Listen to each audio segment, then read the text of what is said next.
Thanks for having me. So I've been working on Jupyter, well, IPython before we called part of it Jupyter for what year is it? I guess about 10 years now. And so one of my main responsibilities these days is working on JupyterHub, which is our kind of server tools for building, deploying JupyterHub on behalf of classrooms, research groups, institutions, that kind of stuff. So I'm going to go through some of the how JupyterHub works, what it looks like, what pieces are there, and how to deploy it, and kind of what, hopefully to help you figure out if JupyterHub is the right tool for you, which it may not be, but we'll see how it works and how you can use it, since there's a lot of pieces. So to start out, we've got a GitHub repo that's I'm minrk, and then it's Jupyter PyData 2016 has a couple notebooks with some examples, and then some example configuration scripts, and a PDF of the presentation and keynote presentation. And if you go to the github.io URL, there's actually an online HTML copy of this that I've never done before, so we'll see how that, I don't know how well that's actually going to work. But so if you clone this, then you'll have everything I'm going to use. But I'm also going to go through and actually do typing and deploying and configuring as we go. So starting out, who is not familiar with Jupyter Notebooks? I'm guessing you wouldn't be asking how to deploy them if you didn't know what they were. OK. So just some kind of, since this is a bit of an overloaded term, what is a notebook? At one level, the notebook is the document that everybody's creating and sharing and using for tutorials and things. It's also an environment for doing kind of interactive exploration, producing these documents to share. But the relevant aspect for us today is that it's a web app. That we made the Jupyter Notebook with web UI primarily because it's easier to write a UI in HTML and JavaScript than it is to do it with GUI toolkits these days. But one of the effects of that is that you can have, well, for most people, when you're running Jupyter, you have it's really a local desktop application that happens to be where the UI happens to live in your browser. But because of the nature of that server can actually be running somewhere else. So what does the notebook web server look like? We've got the browser connects ideally over HTTPS to the notebook server, which is a Tornado web server. And then that Tornado web server actually spawns these kernels that are separate processes that it also talks over the network to, which is where when you open a notebook and run some code, that code, the text that you type into the code cell goes over the WebSocket to the web server, and then that builds a message and sends that over a different network protocol built on ZeroMQ to the kernel, which can be written in R or Python or Scala or C++ or whatever your interactive data analysis language of choice is. And then it comes back over ZeroMQ, and then comes back from the web server over the WebSocket back to the browser. And so this whole web server and multi-kernel architecture, we really treat as a single application. So that's kind of a single multi-process, single-user application. So when it comes to JupyterHub, we take that whole application, and then we kind of we zoom out a little bit, and we have a notebook server here. This is the same notebook server, and the browser's up here. But now we've added a proxy and then something we call the hub, which has a few pieces. So this is at a high level kind of what JupyterHub looks like. And so JupyterHub manages authentication. So this regular single user server can be authenticated. It isn't by default, and the way that authentication works is something that's configurable and you can modify. And JupyterHub spawns single users on demand. So you visit JupyterHub and as a user, and it will start a server for you and then point you to it. And each user gets a complete notebook server. So it's really the same notebook server. When you're using JupyterHub with a bunch of users, each user is really getting the same notebook server that they're used to using. It's just that process or that collection of processes is managed by this, this hub. So kind of what happens when a user logs in is they hit the proxy. That request is handled by the hub. The hub says, I don't know who you are, so do some login sequence, which is something that you can do in a variety of ways. The simplest version is with a basic form, or you can use OAuth with services like GitHub and Google or Shibboleth if you're at a university. And then an object called a spawner says, okay, this user has asked for a server. I know how to make servers. This is an abstraction layer where you can have multiple spawners that define different ways to start notebook servers. The spawner says, okay, I'm going to go off and do my thing and create a notebook server. And then here it provides the hub. Here's the network information for where that notebook server is. And then the hub says, okay, it tells the proxy. So the proxy is the only publicly accessible endpoint. So when you're accessing JupyterHub from network, you talk to this proxy service, and depending on the URL you ask for, it gets handled by a different server in the backend, whether it's your personal single user server or the hub. And so the hub says, hey proxy, there's another server back here that you should add a route to, and now if the URL kind of user your name will actually be handled by your server once your server is running. And then it sends the redirect. Okay, everything's running, you're all logged in, and then I'll redirect you to the URL for your server.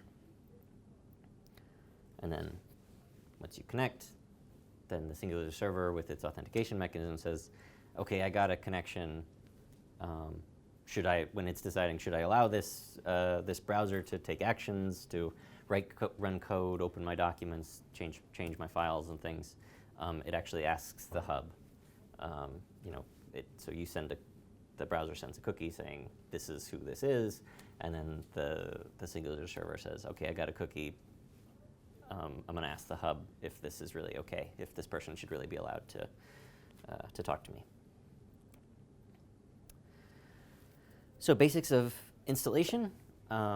If you use Conda, you can install JupyterHub in a single go.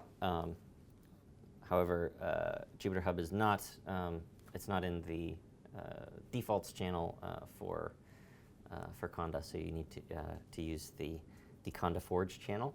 So you can Conda install -c Conda Forge JupyterHub, and that will get both JupyterHub itself and also the proxy that is needed for JupyterHub to run behind. Or if you prefer, the more basic tools, you can use pip to install JupyterHub itself, which is a Python package, and then you can use npm to install configurable HTTP proxy, which is the proxy service that we sit in front, and that's a Node.js package. And this is the nice thing about Conda, being a language-independent thing, is we can express cross-language dependencies, and they all work and get installed. And so if you have all this, then you can make sure that you've got dependencies and everything's working just by starting the executables with just getting the help output to make sure that your imports are working, you've got all your dependencies, and everything should be okay. And so I'm running a server over here. Let's see, is that legible? So make sure I've got everything working. That's, oh, okay. Better? That's the way to do it. So, right, you should get some help output.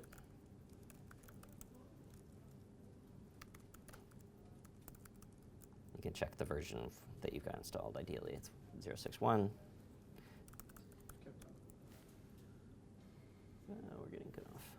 Maybe I'll stop. Yeah, I'll get out of full screen.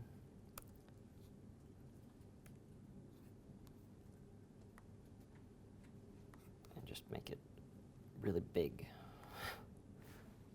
Does that fit on the screen better? Yeah, there. You'll be able to see all my pixels. All right. So we've got both our things. We've got a server. We've cloned the repo. So we've got last touches as our last commit. So that's how we do it. And let me make that closer.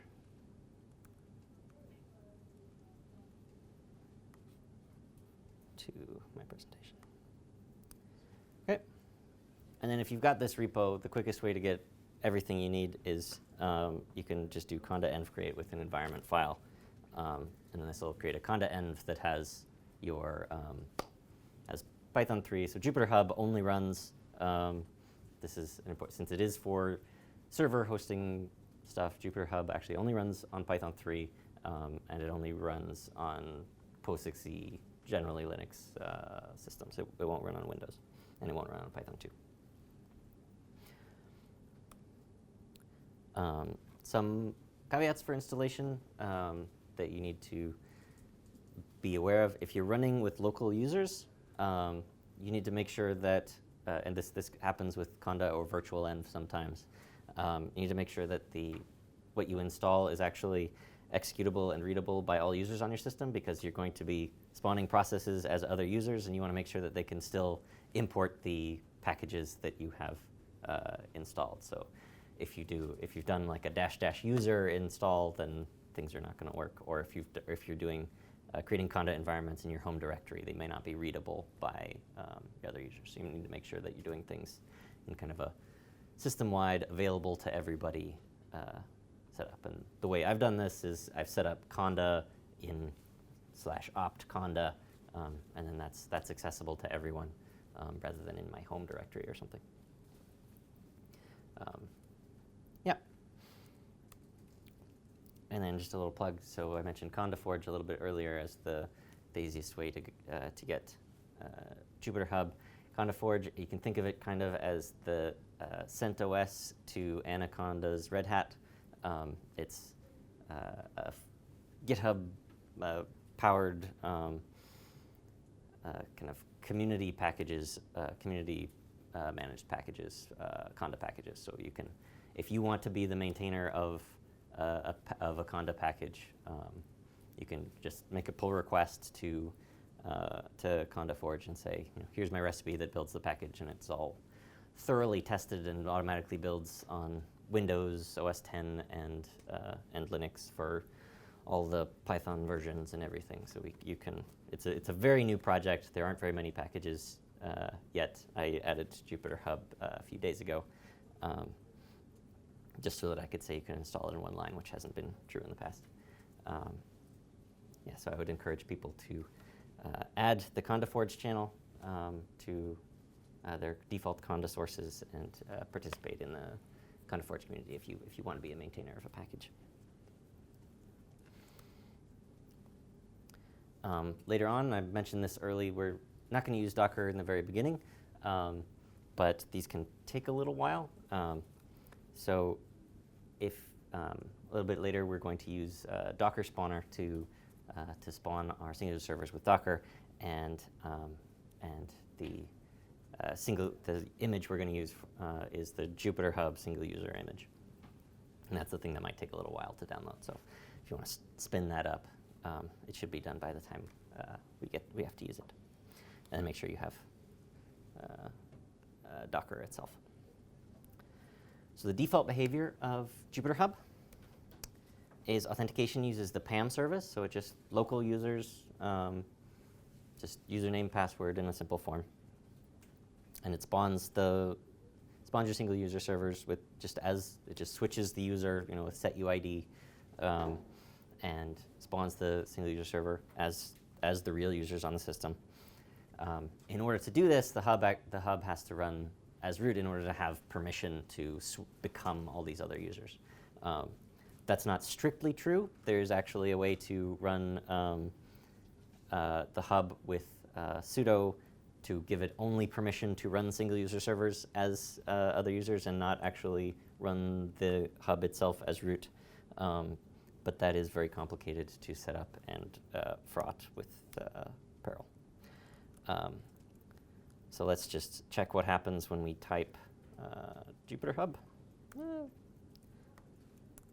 Just to start JupyterHub, let me make sure I don't have a config file yet. So if I just type JupyterHub to start the server, it's going to refuse to run because you really want to be really sure. If you want to run JupyterHub without SSL, you're going to have to say, yes, I'm really sure that I don't want, since when you're running JupyterHub, people are logging in, there's credentials involved. You really shouldn't run JupyterHub without HTTPS and certs and all that. So you have to, if you really want to run it without that, you can read this message and it tells you how. But I won't say it out loud. And that can also be relevant even if you are doing things appropriately. If you've got JupyterHub behind, if you've got SSL termination at another layer, at Nginx or some other server, then you can. It's appropriate to run JupyterHub itself without SSL because the SSL termination is happening somewhere else. So about SSL, you really should be using it with anything that's authenticated. You can generate a self-signed cert. For today's purposes, you can generate a simple self-signed cert to use. One thing to note is that Safari actually refuses to connect WebSockets to untrusted certificates. That is any certificate where you have to click, yes, I really mean to go here. Safari, even after you do that, Safari will refuse to establish WebSocket connections with those certs. So you need to have trusted, actually trusted SSL certificates. You can do that by, if you're on OS X, you can explicitly trust certificates in your keychain. Or if you have a real domain, you can use Let's Encrypt to have free, actually real SSL certificates on your server, as long as it's a real domain. So this is actually what I've done on my server. Running Let's Encrypt to get free SSL is really, really easy. You clone a repo, you cd into it, you run a command where this is your domain. In my case, this is hubtutorial.jupyter.org. And then this goes through a little process of asking for your email address and stuff. And then it stores some certificates and keys and things in Let's Encrypt directory. And so once we've got this information, we can start configuring JupyterHub. The first thing we can do is run JupyterHub generate config. Why are you so far away?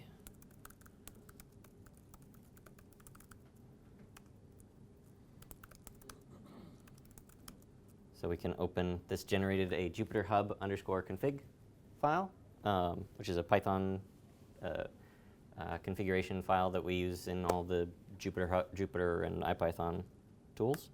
You can open that, and it shows you an empty configuration file showing what you can configure and default values, so you can uncomment lines to set the defaults and change them. You can kind of get the gist of what you can configure in JupyterHub as a starting point here. And so starting what configuration we want to do, the first thing is set up SSL. So in my case, I'm running a public server, so I want to run, I'm going to actually use the Let's Encrypt certs that I generated with the code I showed on the last slide. And then I'm going to run it on the default HTTPS port. If you're doing things locally, you might run it on, you can leave it on port 8000, or which is the default, and just use your self-signed certs.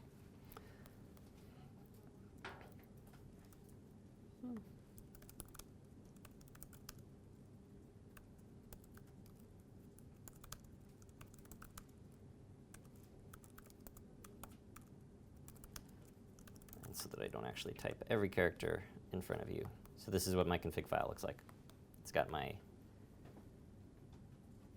SSL credentials and then tells it to run on the default HTTPS port. So now if I type JupyterHub, it finishes starting. It says, OK, you're running on 443. I can access it from where I typed at localhost, but I'm actually going to connect publicly. And I'll log out. So now I've got, that's not the best. I guess I can't full screen anything on this display. So now I've got JupyterHub with a simple login form. I can type my name. My name is PyData today. And I click login. And then what do I get? I get the familiar, here's just my notebook server. And so what that did was I logged in, it spawned the server. The server was not running before, and then redirected me to that. And now you can see my URL is /user PyData, because that's my name. And then the one addition you have is there's a control panel button at the top that you don't have on a normal singular server, and that takes you to the hub itself with our very elaborate control panel where you can go back to your server or stop it and then start it again.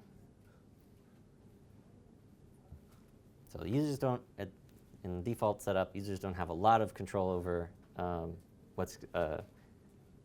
they don't have a lot to do with the hub. They just give me my server and then just go do your single user stuff.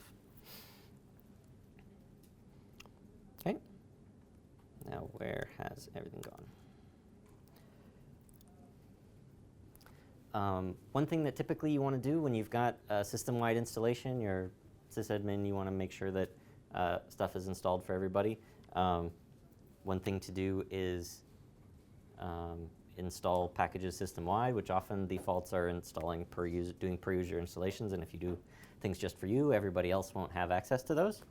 And another thing is I mentioned earlier that JupyterHub itself always runs with Python 3, but often there are some people who might prefer to run Python 2 or might have to for dependency reasons.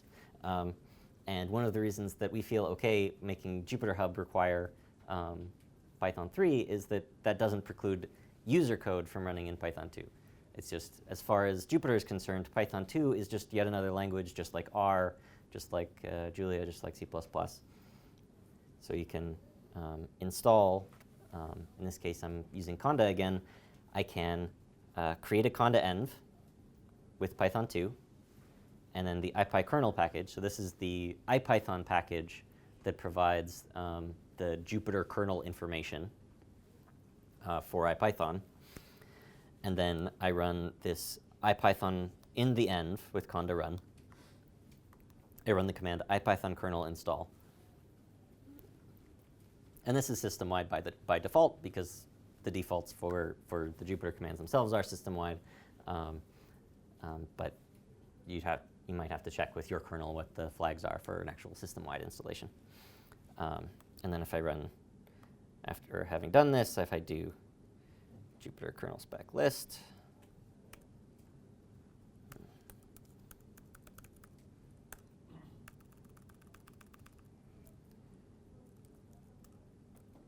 I see I've got Python 3, which is actually in my conda env, and then I've got Python 2 in user local.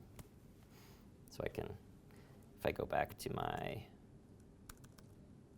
single user server, I can say, OK, I want a new notebook. Oh, and I see I've got Python 2 and Python 3 both available.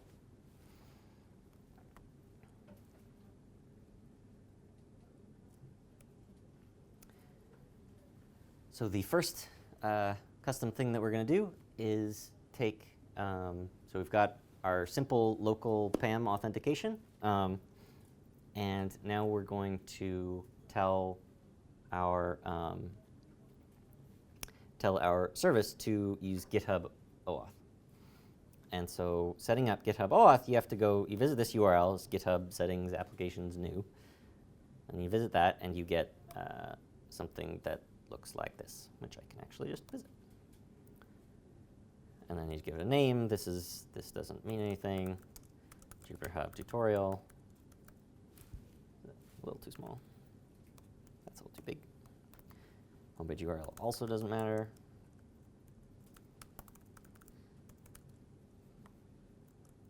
This is the JupyterHub tutorial. And this is the one that matters, the authorization callback URL. And this needs to be HTTPS, presumably, assuming you're following along. And then it should be your domain or IP, which for me is hub.tutorial.jupyter. And then the last bit will be the same for everybody, be /hub/OAuth callback.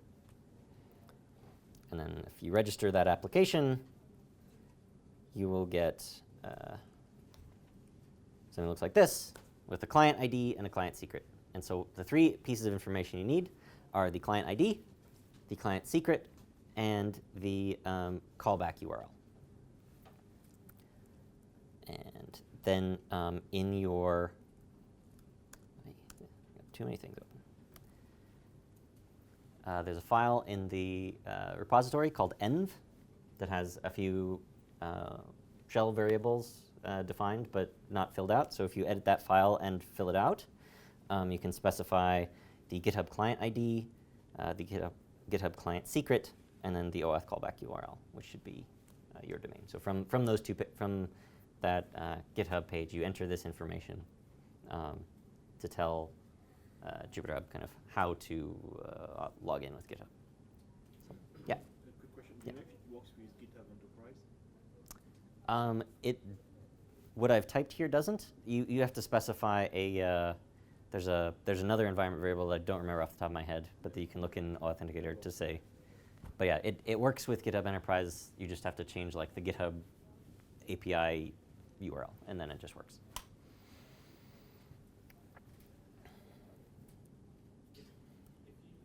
Yep. Does that mean you don't have to run as root because you're just authenticating using GitHub and then it runs shells as halfway. You're halfway to not having to run as root. So running as root is required for two things. One is access to the PAM service, which on a Ubuntu or Debian system you can also have just by making the user a member of the shadow group. And then you don't need root for authentication, even with PAM. But since I'm just using this for authentication, the main thing where I need root is for becoming other users as a part of the spawner step. Right. So I'm starting with just custom authentication, and then I'll switch to custom spawning. And once I've done both of those, I don't have to be root. But is there an option to just run as, JupyterHub? It is possible. There is not a single flag. I do exactly that when I'm testing. I have a simple spawner that basically mocks out the switching the user, and then it just works. Yeah, so it's not a strict requirement. It's specifically the action of switching users is what requires root. It's not the hub itself or anything about it. So if you write a spawner that doesn't do that, which could be a subclass of the default spawner that just removes those, would be one example of that. Then you would be able to run it as an arbitrary user.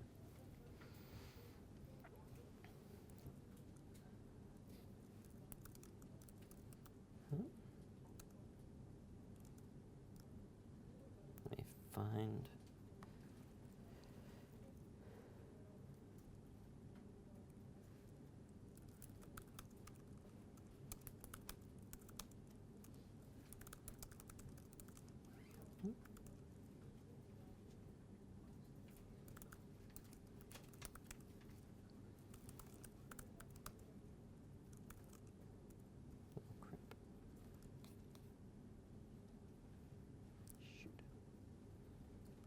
Looks like I have actually. So I'm going to do something ill-advised right now, which is on a public screen that's recorded.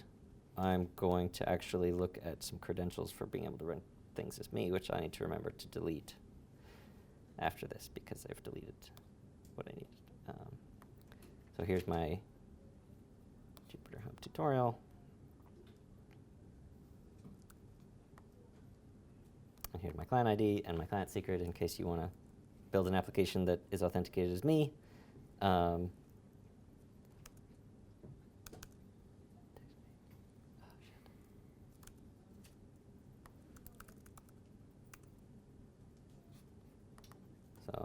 client ID, client secret.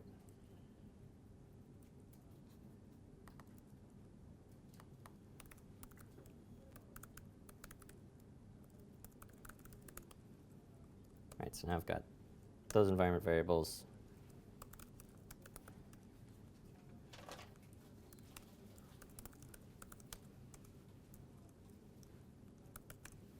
Okay.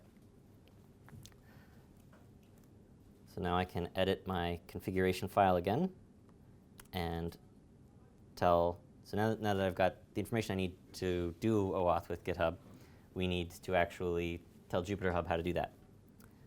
So OAuth for JupyterHub is provided by an external package called authenticator. So our authenticators are called, our implementations of authentication are called authenticators. The OAuth implementation is called authenticator. And then once we have the package that actually provides the implementation in our config file, and this is because we're still using local users, we're going to use the local GitHub authenticator, and that is authenticate authenticate GitHub users, and then as an additional step, if that username doesn't exist on my system, actually create a user on the system. You don't need that if you if you already create those usernames before starting JupyterHub, then you don't need this extra flag. But since I'm starting on a server that I just created for this this tutorial that has no users on it, I need to specify that, and then I go back to my config file, which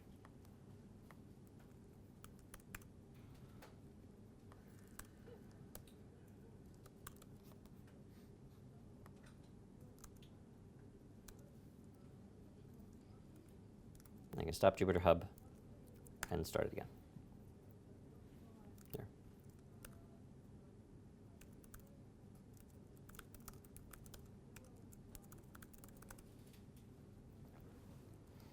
Okay, and let's see what happens.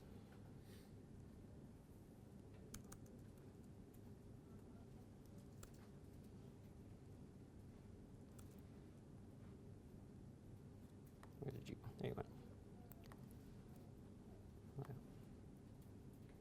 So now instead of a form, I just get one big button that says sign in with GitHub. And I'm going to do this in a private window so that it shows all the steps.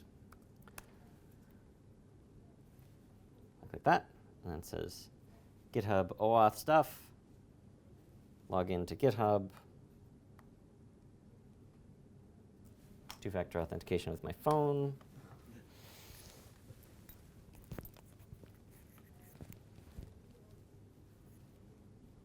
Which I will give 1 second before giving up.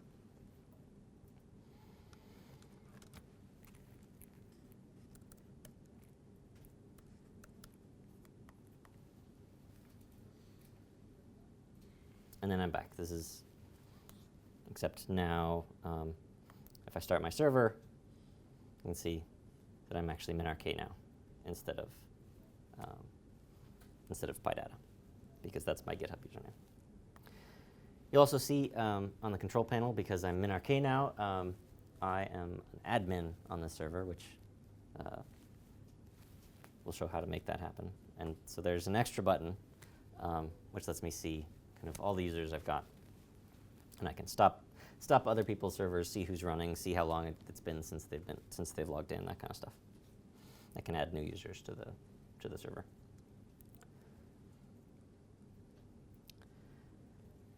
But of course, what I've done with the config so far, the default behavior of JupyterHub is that any user that successfully authenticates is allowed to log in.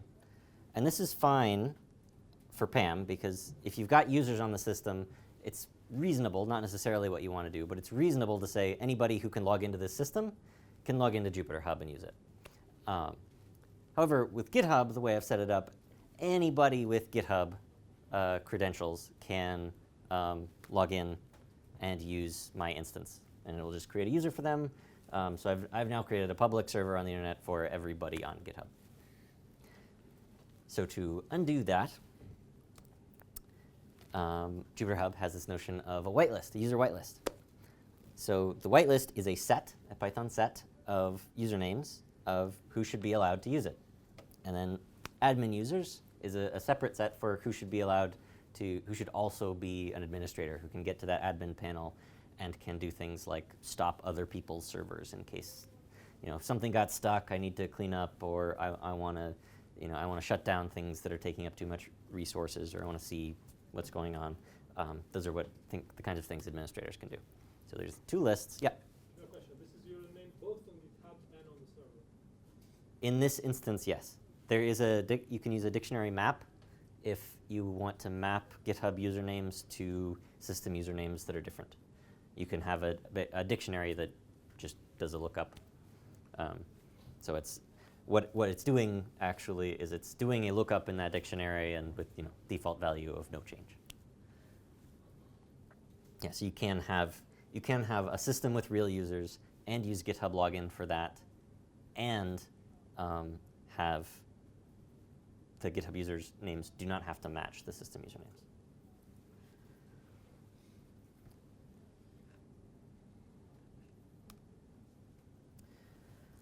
So you can look at authenticators themselves.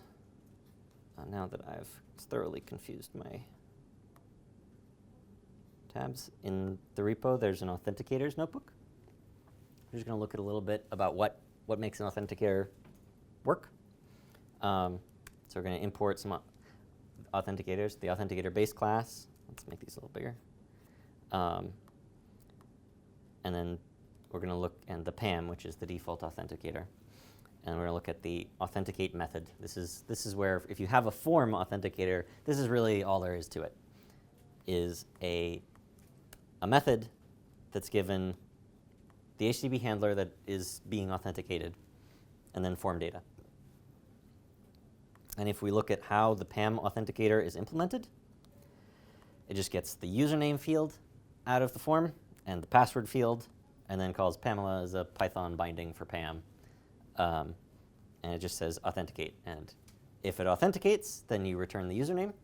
And that's following tornado conventions of you return the username of who you're authenticated as, and then you return none if you're not authenticated as anybody.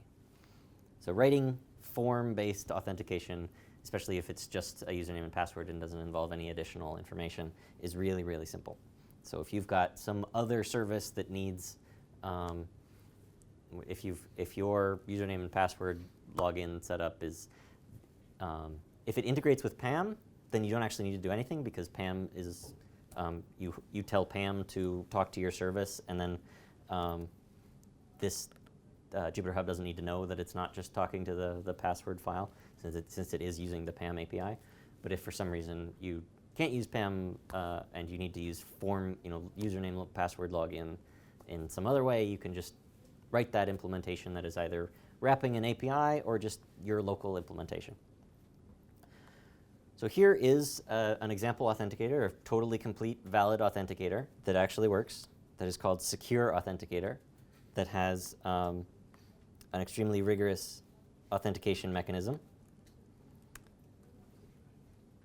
So I can instantiate one of these guys.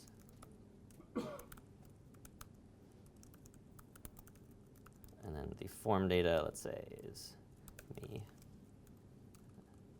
username,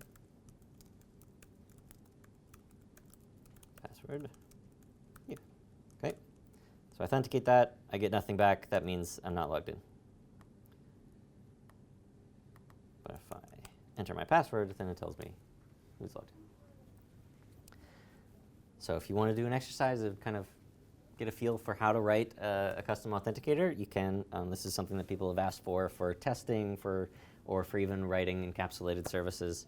Write an authenticator where passwords are loaded from a dictionary somewhere. And you can use that to just say, I've got passwords here, shove them in a dictionary, and then check them.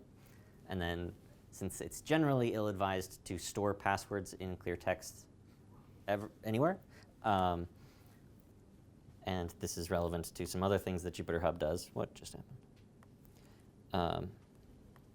JupyterHub actually has a couple of utility functions for hashing something, and then a comparison function for given the clear text thing and a hashed salted string, tell me if they're equal. So what this does is it generates some salt. These are just password storage standard things, and then you can, given a clear text password, say, does this match what I've stored? Right. So if just to verify that it's not a lie, not just always returning true. Oh, oops. False. Yeah. And if I do password again, and all that's doing is it's generating, it's reusing the same salt, hashing it again, and then comparing the result.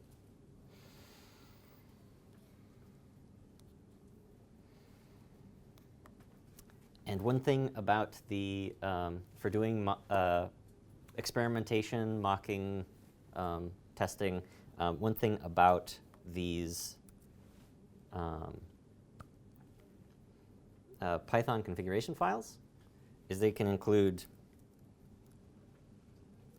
your class definition.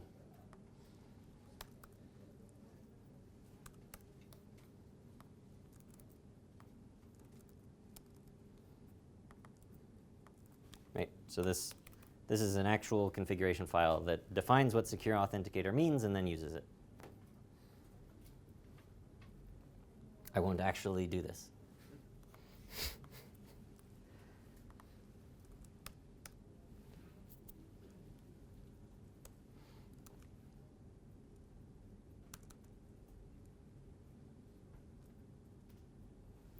Okay. Everybody good on custom authenticators?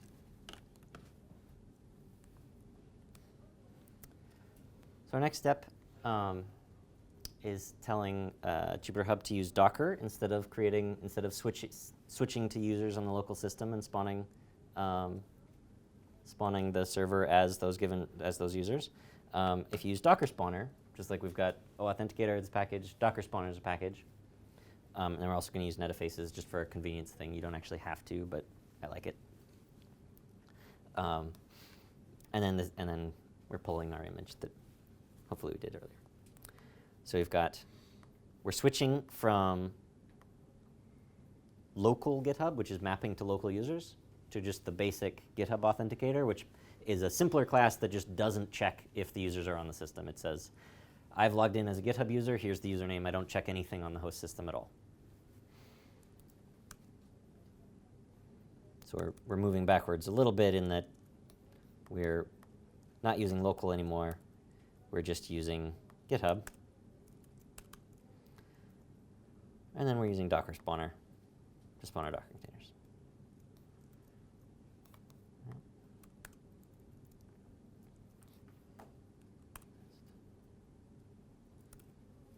I think I missed.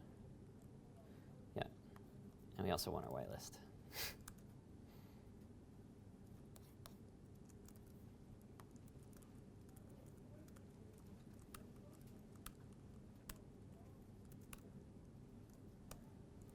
Okay, so now we're using GitHub and we're using Docker.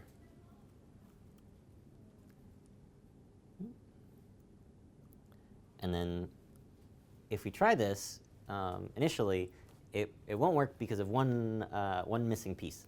And that's that the hub, its API, remember when I started, I said that the single user server asks the hub if the cookie is valid, if the browser trying to visit a single user server should be allowed.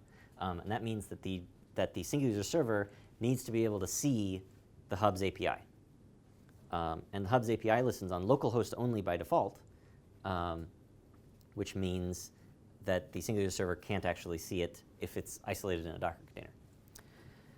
So this little snippet just says, so when you have Docker, it creates a virtual Ethernet interface that is typically called Docker 0. You can find this manually and just hard code it if you run something like ifconfig. You can see I've got network interfaces. I don't want And then I've got Docker 0 as a network interface that Docker created when I installed the Docker engine. So this is my IP address. And that little bit of Python code with netafaces is basically just reading this information in a programmatic way so that it's always correct.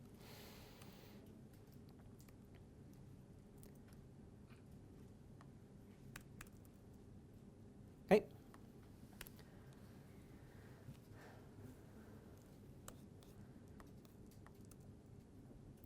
So now I've got JupyterHub configured to use GitHub for OAuth. Make sure I've got nothing. Yeah. And Docker for spawning. So now instead of creating the service, creating the single user process locally, it's going to create a Docker container when I log in. Hopefully. At least that's what I've asked it to do. So I start JupyterHub, and I didn't install netafaces. Oh, no, I just didn't import it.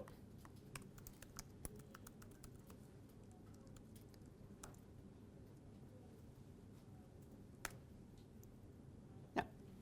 Okay. Now let's see what happens if I log in. Sign in, blah, blah, blah, blah. I'm logged in. I can start my server. And what are the chances of a 500 error? Good enough? Yeah. OK, took a little longer because when I logged in, it said, oh, there's no container for you. I have to create that container for you. And it created that container, started the server in there, and then redirected me to it as, in the same way it did with the local thing.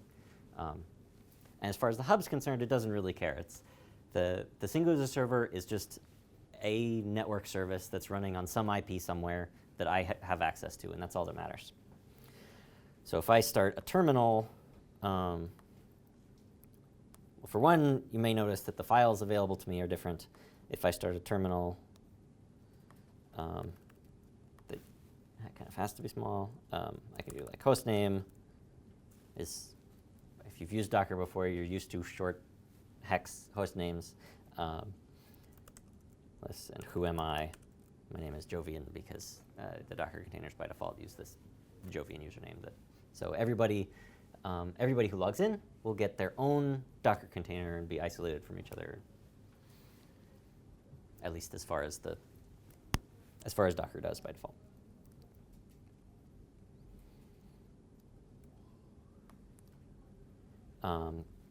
As with Docker, there's a lot you can do with Docker Spawner. Docker Spawner exposes most of what you can do with Docker because there are an unreasonably number of reasonable things to do with Docker.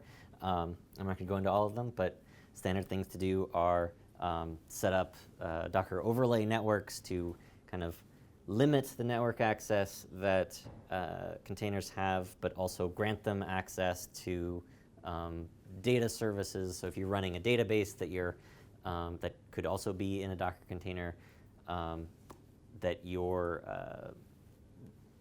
users should have access to, you can use Docker to set that up. Data volumes for, if presumably their user data should persist somewhere, you can mount data volumes that either are real data sources for databases, for data sets, or they can just be, mount the home directory for them to store their notebooks in. Because what I've done by default is it just created a container. Their home directory is somewhere. If I delete that container, all their data is gone. But if you use a data volume, then you can delete the container without deleting their data. Those are separate storage entities. And you can also specify a custom image. So there's a default image that's just, it's got some SciPy stuff, basic playing around with Jupyter things and IPython. You can specify your own Docker image. It needs to have the single user launching script. And there is, in fact, a script in the Docker spawner package for, given any Docker image, make it usable as a single user image.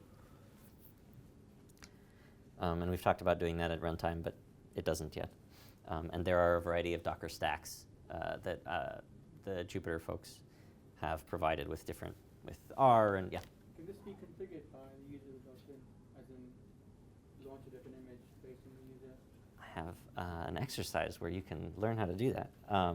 Yes, it's like other things. It's not a flag, but it's possible. Okay. So that would be within the config itself.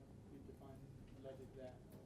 Yeah, there's something that I'll show you shortly that is a, so when I click give me my server, it's taking me straight to my server. You can, in your as the sysadmin, in your configuration say that should actually go to a form where they can express some preferences. And then that form is interpreted by the spawner to do arbitrary things. And one of those things could be to just start a different image. Another one could be to actually pull, because if you just change the image name, it might say, I don't have that image. Another one might be to pull it. Another one might be to do what Binder does and actually clone a GitHub repo, add it to your base image, and you can do arbitrary things with the form. So a little bit of customizing spawners. We're going to hop back over to notebooks and peek at spawners. Spawners have a bit, there's a bit more to them than authenticators because there's a lot of environment variables, arguments, this options form. This is the option, what I was mentioning of a way for the spawner to say, I should show a form instead of just get started. Like I have, so these things are configurable, but when we talk about configuration, we really mean a single configuration for the application. But then this options are kind of user preferences expressed at spawn time. And then options from form is a function for turning the horrible, ugly HTML form data that's always a list of strings into,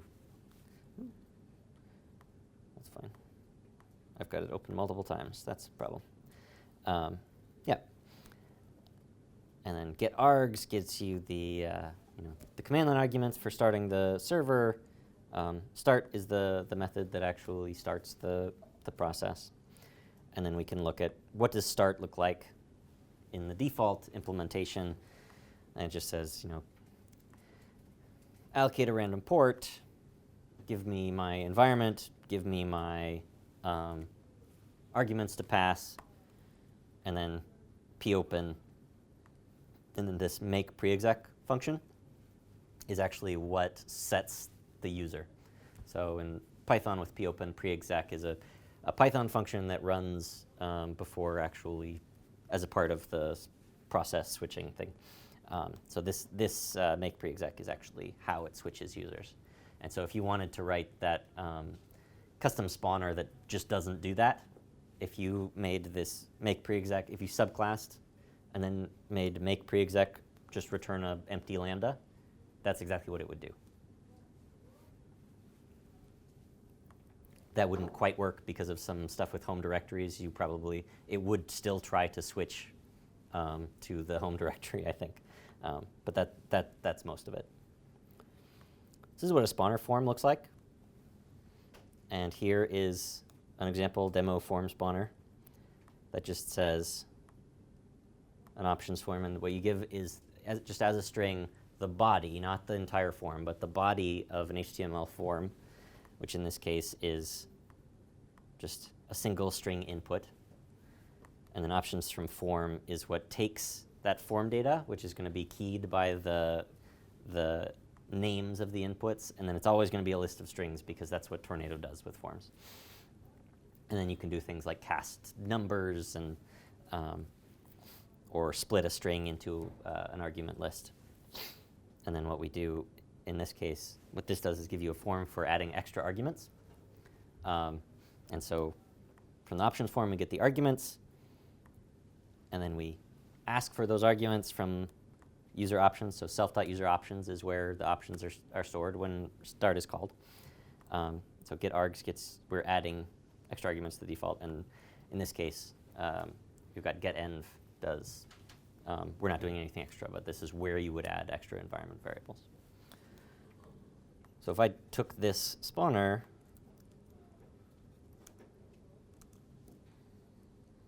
and found. Yep.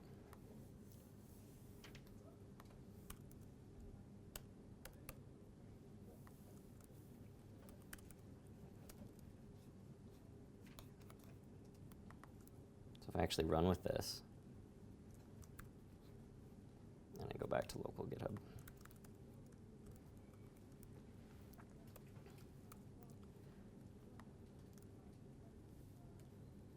So I can run again, and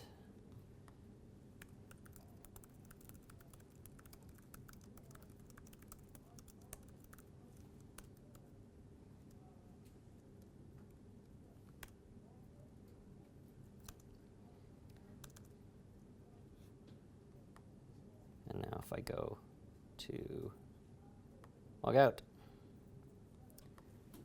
now instead of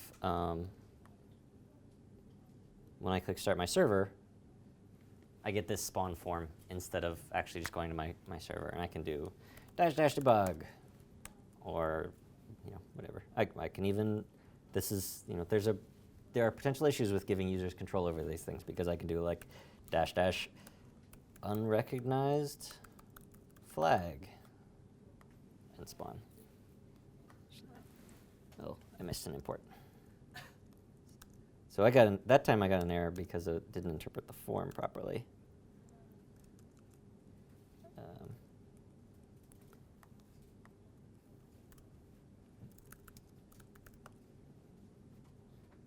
Yeah, that should be okay.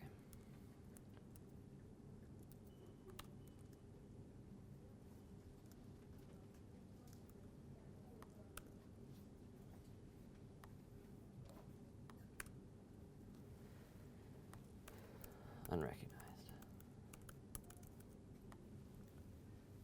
So I specified a flag, gave it something that it doesn't actually understand, and then after a little while, it's going to say,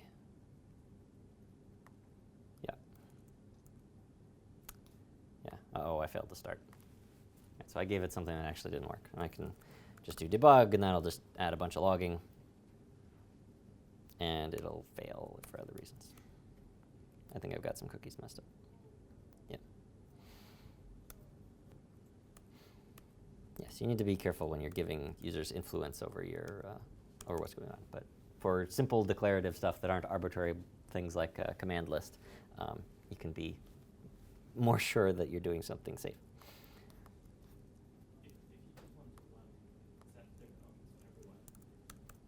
Yeah, so that.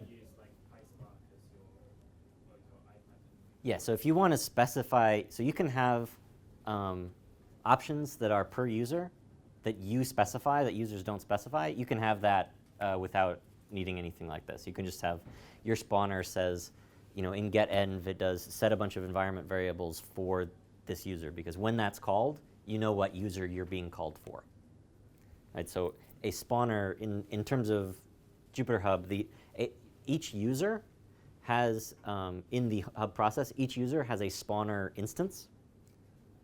So if I have a spawner, I've got self.user is an object containing information about the user I'm about to spawn a server for. And so you can have getEnv or getArgs or even start do different things depending on what user it is. And if you're doing that, then you don't need to have things like expose options to the user.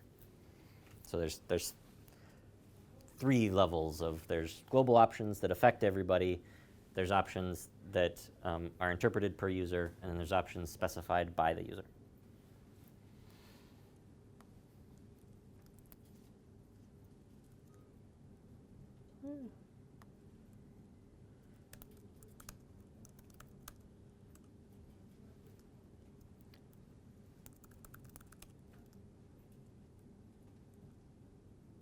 Okay. I'm going to find the right thing again.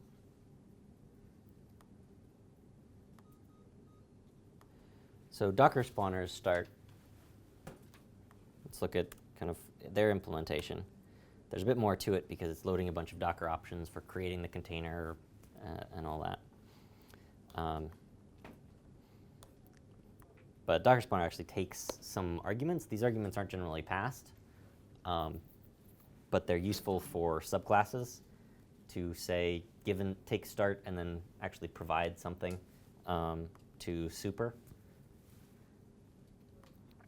So here we're saying, given an image, start a container with that image. What you could do, as an exercise if you like,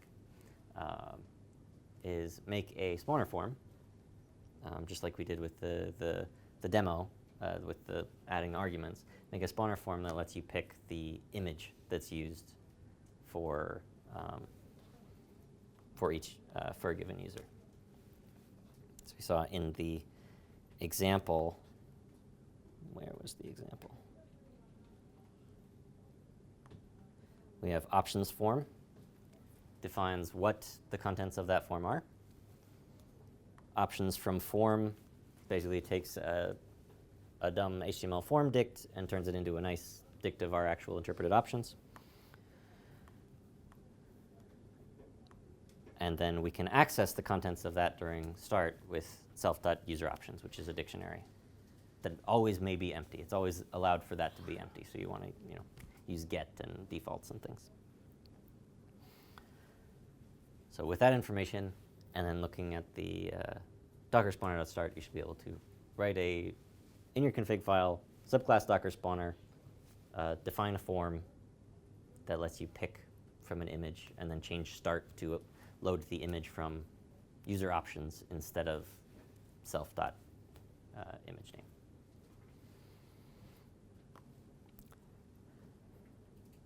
And if you're really ambitious, instead of just changing the image value, and if you're familiar with the Docker Python API, then you could subclass options form to do something like point it at a GitHub repo, and then when the user spawns, actually create a new image that adds some steps for cloning a GitHub repo to initialize kind of the state. And then use that image that's going to be a different image for every user in start. And that's basically what, in a lot of respects, that's basically what Binder does. And then this would be a way to do that in JupyterHub as well.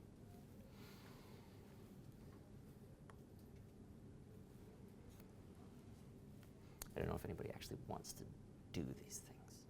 I'm guessing the answer might be no. Yeah. The first time I heard about JupyterHub Mm-hmm. was related to collaborative editing with notebooks.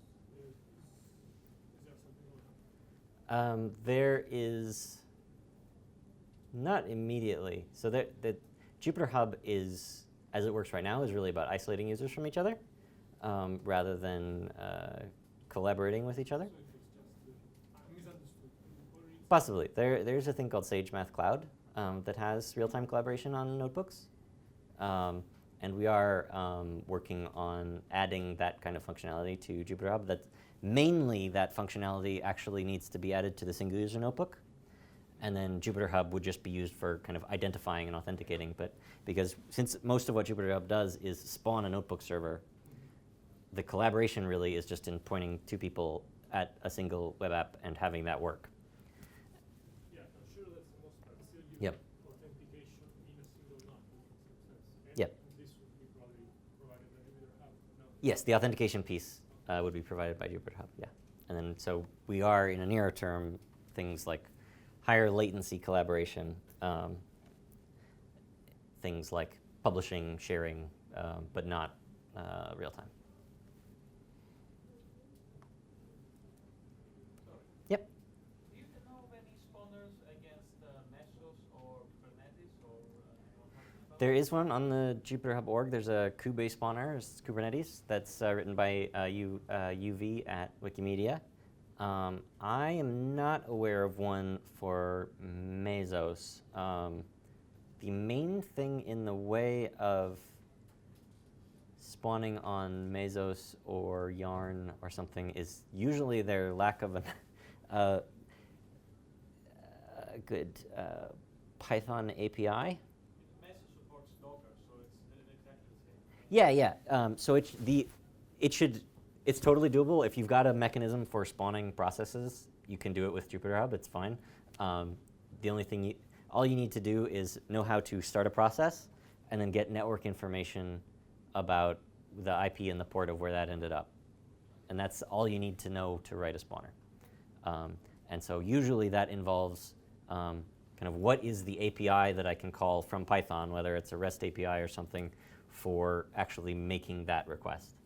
And with a lot of the Apache and Hadoop stuff, those APIs exist, but in most of them, nobody's bothered to write a Python wrapper, but there's only a Java client that you can look at and then, okay, I know how to make those requests, and it's more work than maybe it should be, but it's not hard, especially if you're already familiar with spawning things on Mesos. And I believe there is some work on a project wrapping Yarn specifically with a nice Python API. That's a relatively recent development. But yeah, if you've got a mechanism for spinning up processes, you can use it in JupyterHub. So the ones that exist now are there's a remote one that actually is being used at Brookhaven, where they've got kind of beamline machines, and they want people to be able to log in and say, I want to start my server physically on this particular machine. And they get a little form with a drop-down saying, I want to start it there, and it does some SSH stuff to start it over there and forward ports and things. And then there's at the UCSD Supercomputing Center, or the San Diego Supercomputing Center at UCSD, they have one hooked up to their kind of PBS HPC system for submitting notebook servers using traditional batch cluster stuff. So yeah, if you can start a process somewhere, you can use that to run with JupyterHub.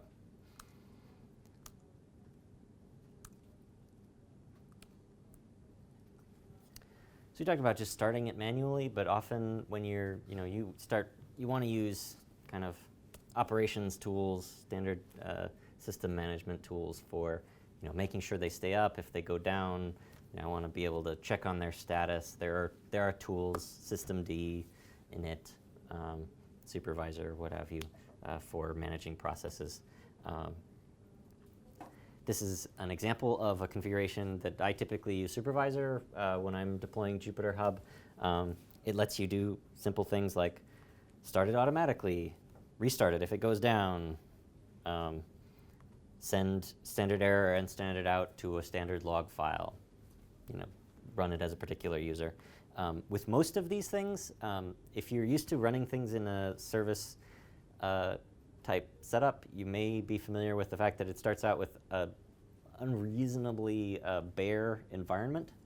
That frequently when people say, all right, start a service, then why is my path wrong? Why is my locale wrong?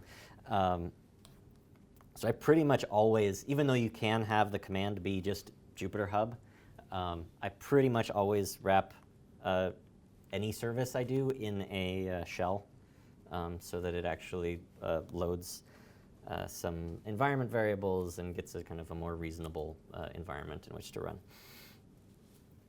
Sometimes I'll even do a full login shell. And then use exec is a handy thing for, I started a shell, but I don't actually want it to be a sub-process of the shell. Exec replaces the shell process with the JupyterHub process, which is handy for, this can actually be useful in your single user servers. So maybe you want your single user server to activate a conda environment to actually source all your bash login shell environment stuff. If you change the JupyterHub the single user JupyterHub command from the default JupyterHub single user script to a bash script that does sourcing a bunch of stuff, and then the last thing you do is exec JupyterHub single user. And then it will do all the stuff you wanted before and then become JupyterHub, become the Jupyter server, but without adding a process in the middle that can cause things to get messed up. So exec is a useful thing. And then it looks similar if you're using service or systemd or whatever. Just whatever you decide to use, but the same principles apply. Wrapping up, I believe, we're working on some reference deployments. So there are many options, and we've gone through just a tiny, tiny fraction of them. There are many things that you can control with JupyterHub. And to help with some of that and best practices and things, we're putting together reference deployments of JupyterHub. One using a Docker setup, a purely Docker setup. So the hub is in a Docker container. We didn't do that today. And it spins up with Docker Compose and uses Docker volumes to share data around and automatically runs Let's Encrypt to generate your SSL certs if you want. And you can specify an image. These are in early stages. And so for getting kind of more quickly up and running with kind of what we consider reasonable defaults, and then you can take that and change what you want to fit your needs. And we're doing 2 of these for now that are very, very different from each other. So that one just uses Docker Compose, which is a tool for setting up a multi-Docker application. And the Docker deploy teaching is specifically for use for setting up JupyterHub for a classroom or a workshop or something. And it adds to JupyterHub something called NBGrader, which is written by Jess Hamrick at UC Berkeley for actually doing automated grading of notebooks as assignments and turning them in, grading them with a form, turning them back in with partial credit and pros comments. And you can have assigned graders in your class and even properly anonymized grading so that you don't actually see the name of the person whose assignment you're grading because she's in psychology and the double-blind stuff is important to them. So it's a really cool project. And then this teaching deployment uses Ansible and runs real users on a single system, but it still uses GitHub. Both of these use GitHub OAuth to log in, because why not? Because nobody likes dealing with passwords. And yeah, I think I've got going through the whole Docker deployment, but I'm not going to do that. I think maybe I'll just stop and take questions if my interpretation of the clock is correct. Yeah, you still have 25 minutes. I can do, yeah. If people want me to talk about something in particular, I do have more I can talk about, but yeah. You touched on it earlier. I'm just wondering whether you have any examples. So to persist users' data, Yep. you could use volumes, or you also mentioned putting, let's say, a database that's running in another container on the same network as those containers that are spawned for users. Mm-hmm.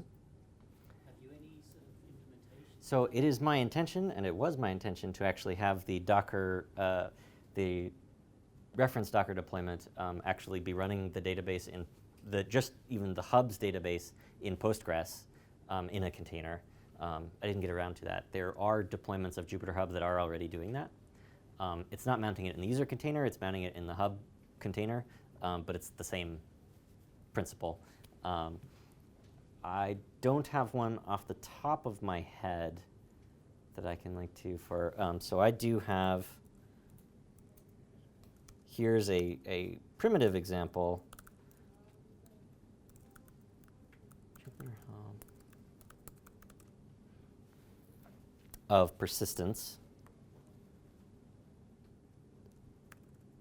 So this is a really, really simple deployment that I ran for a workshop at CILogon, where I work in Oslo.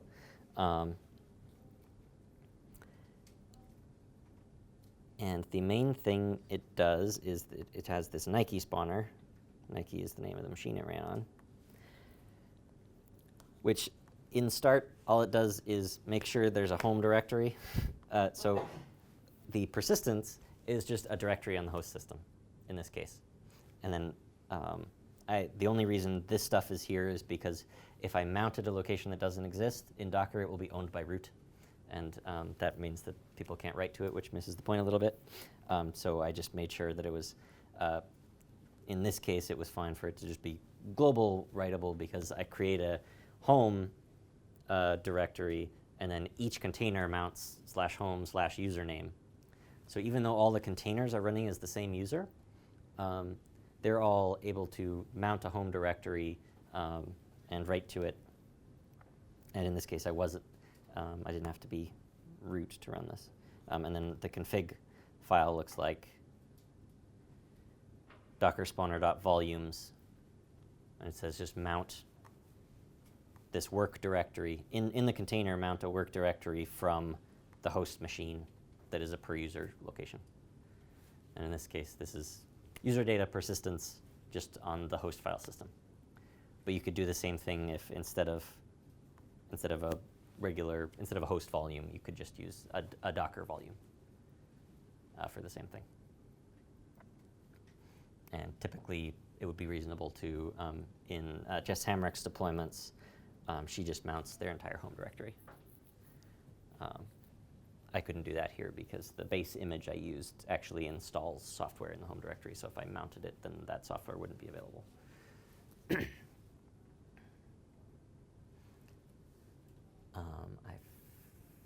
I think you had two questions, and I've forgotten what the other one was. Well, I suppose the other one is if I'm accessing a database. Oh yeah, a database. So for the database stuff, often you just need an IP port, maybe credentials. So if I do comp models, I believe it is in here. This is just Hamrick's deployment.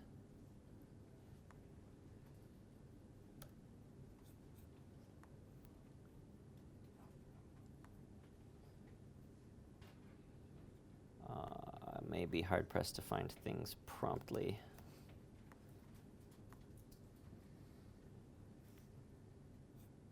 I don't think this is right.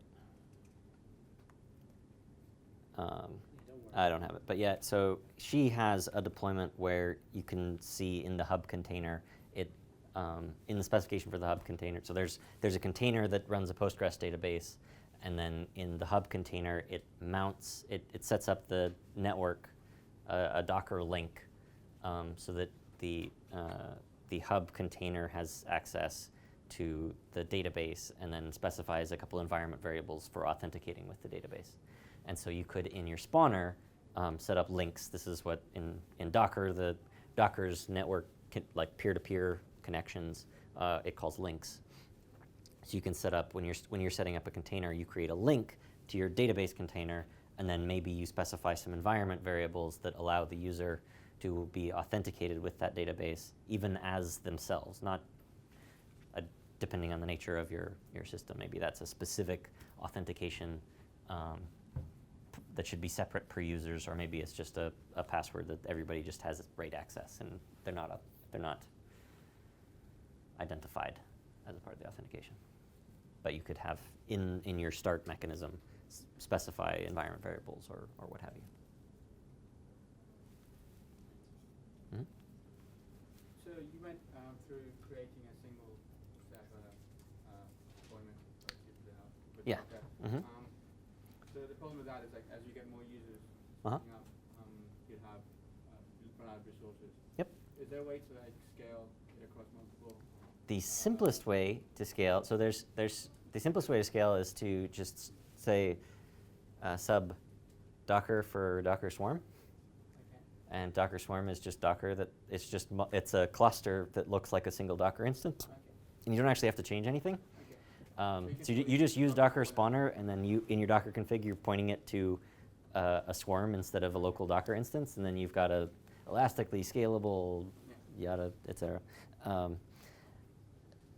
The other thing is, it lives in the spawner, is where that information would live, and it supports that in that all you need is the spawner knows how to start the notebook server somewhere, and then return back an IP and a port for where it is, so that I can check if it's still there, and so the proxy can send requests to it.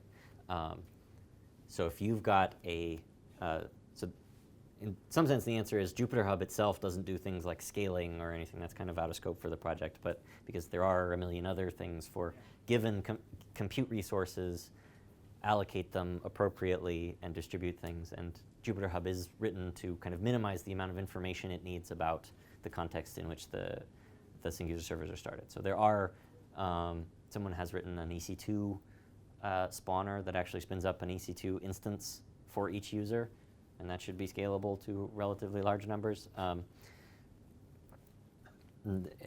especially in terms of cost. There are PBS. Spawners UCSD is using PBS, so it's actually using the existing batch system on, 30,000 node supercomputers to allocate notebooks wherever. So it's up to either the spawner itself or the service the spawner reps to do the scalability. Yeah. One question somehow related to that is, again, more a Docker question, I guess, than JupyterHub itself. If you want to be able to constrain the resources per container, like what is the technology that people use generally for Jupyter? So Docker has its own API for some of those things, and you can specify them in the, I think it's like extra container arguments or something. You can specify memory limits and CPU limits and things. Okay, and in terms of for things like I/O, network I/O, disk I/O? I think there's a subset of things that are easy to limit, and I am not super familiar with where the boundaries of those are. Usually I set CPU and memory limits and stop there. For things like syscalls to protect against like fork bombs and process counts and things, those are available to varying degrees. And often you can do that globally at the Docker level and with and C groups. I don't know too much about the details of kind of what is configurable at what level and what is easy versus what is hard to limit. But since Docker spawner is just kind of creating a container, if you look up the Docker, don't look up how to do it with Docker spawner, look up how to do it with Docker, and then you should be able to just do that.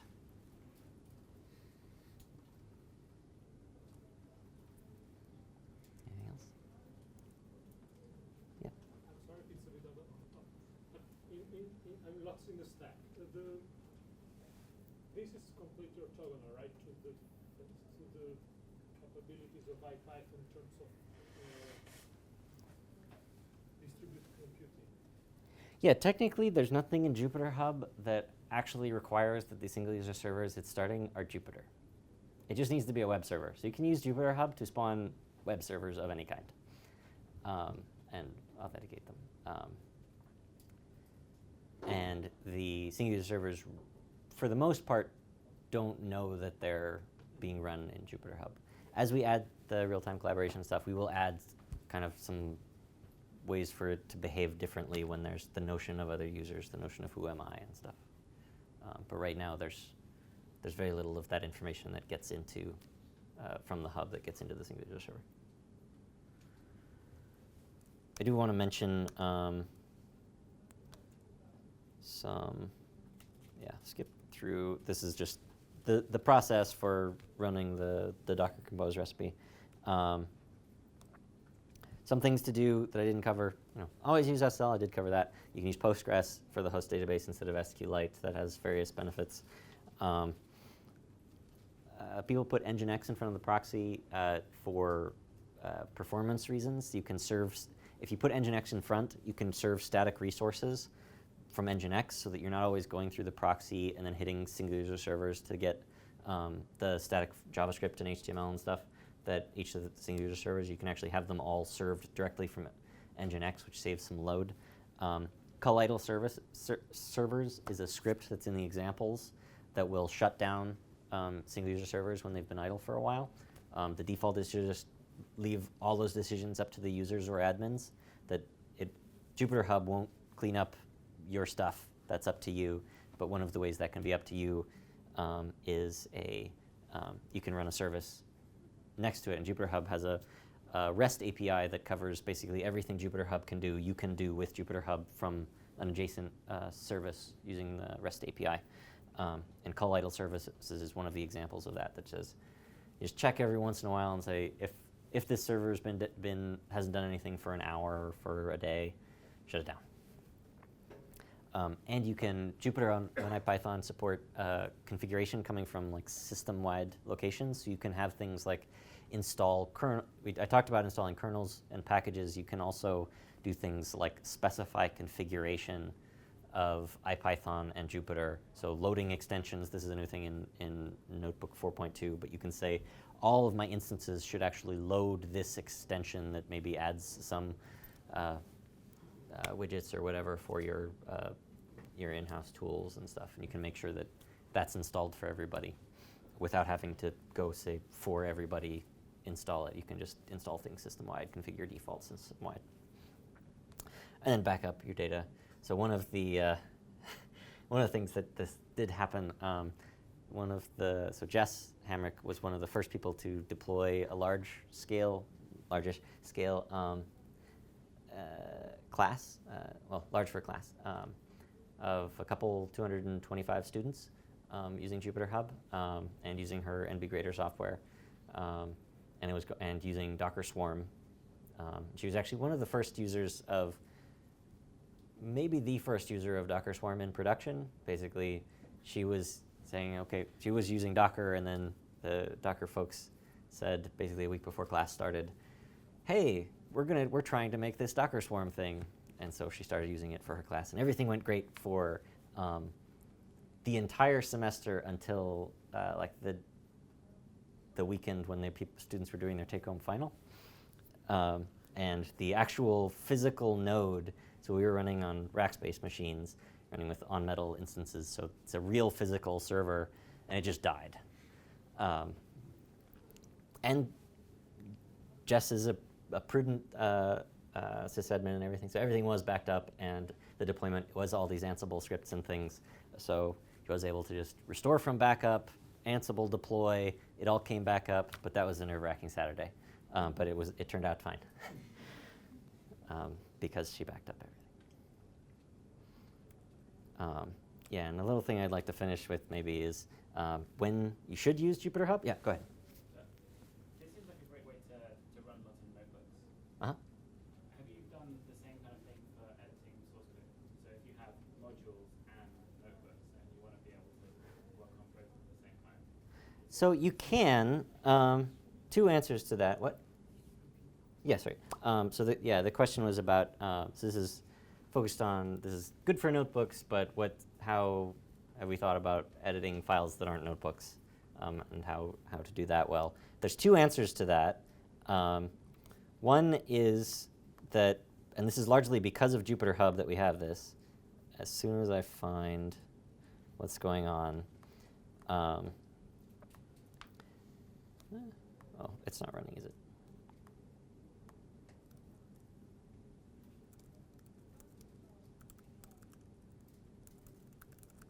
Let's run locally.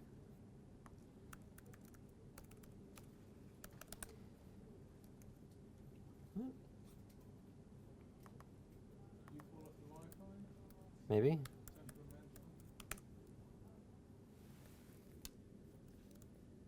No, no.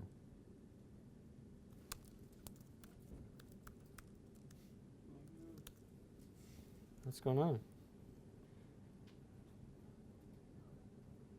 Oh.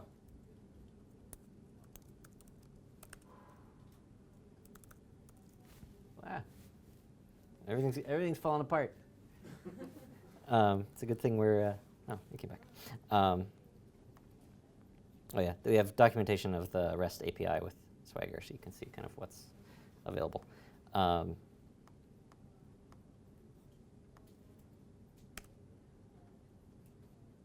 Okay.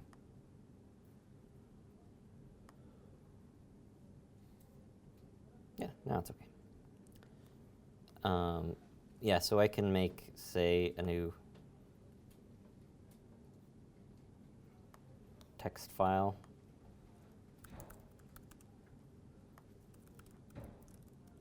Oh. So the single user server does actually come with a basic text editor. Really, it's very primitive. It's just putting code mirror on the page. And you've got things like you can open terminals and things. So we are aware that there are cases where this is your only window onto a machine. So there is a terminal and a plain text editor. It's not going to compare to your real tools unless you're actually a Vim or Emacs person, in which case you can just use it in the terminal. It just works and it's fine. I'm not one of those people.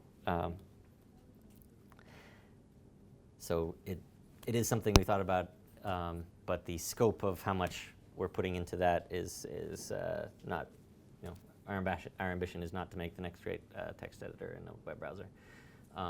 Although it will improve to some degree with the next iteration of our single user server JavaScript UI stuff is being basically completely rewritten in a way that will actually make this kind of stuff nicer.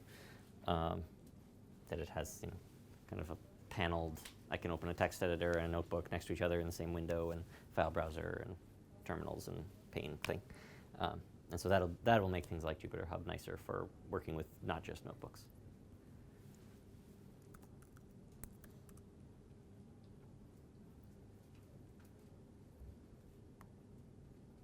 I may have one instance that I can actually use. Nope, not working. Okay. Yeah?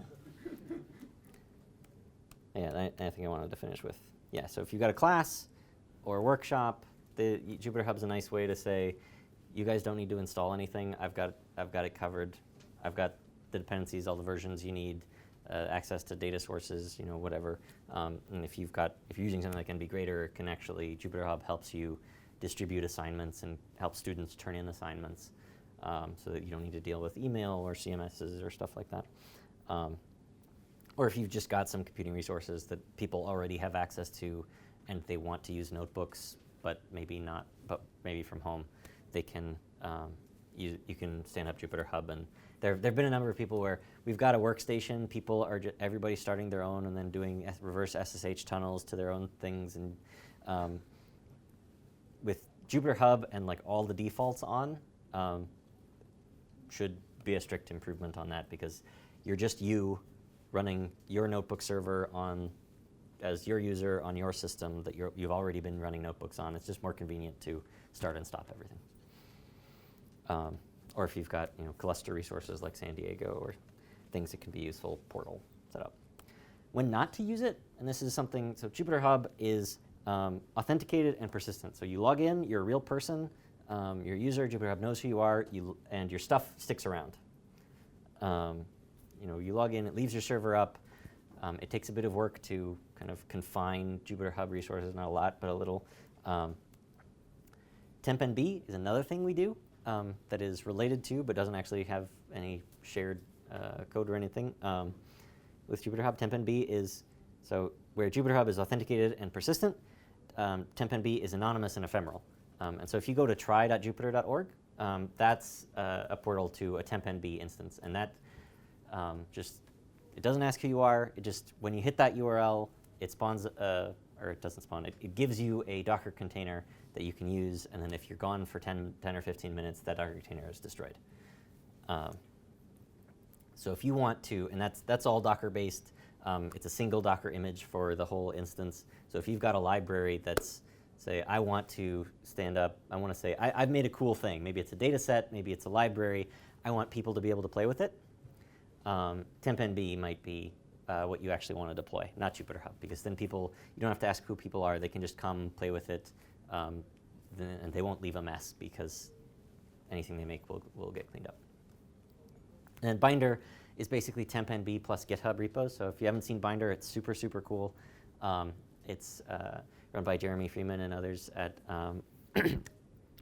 and it says take Tempnb, but instead of a single static image like Try Jupyter, a lot of people, when we stood up Try Jupyter, a lot of people were asking, hey, can I just get my stuff in there because I want to use your free computing resources? And we don't do that. But that's basically what Binder is it says you give it a GitHub repo that has your data, your notebooks, and then maybe a requirements file or a Conda environment file.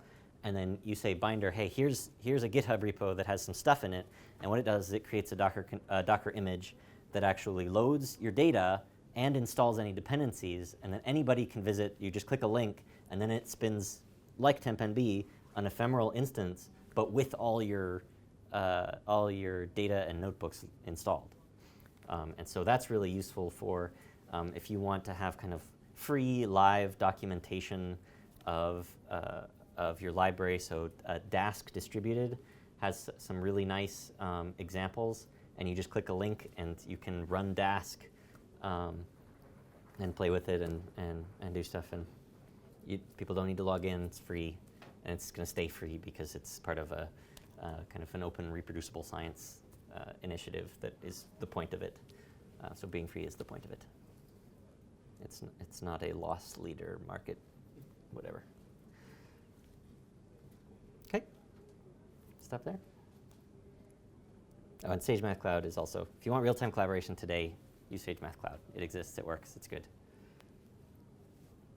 And you don't have to do sysadmin stuff, which, well, I'm here to explain how to do sysadmin stuff. It's not always what you should do. Yep. Okay. I think we're good. Everybody's outside? Any other questions? I'm here all weekend. Yeah. So if, yeah, as Min said, if you have anything later on, just find him and talk more Jupyter. And I think let's thank him and give him a big hand.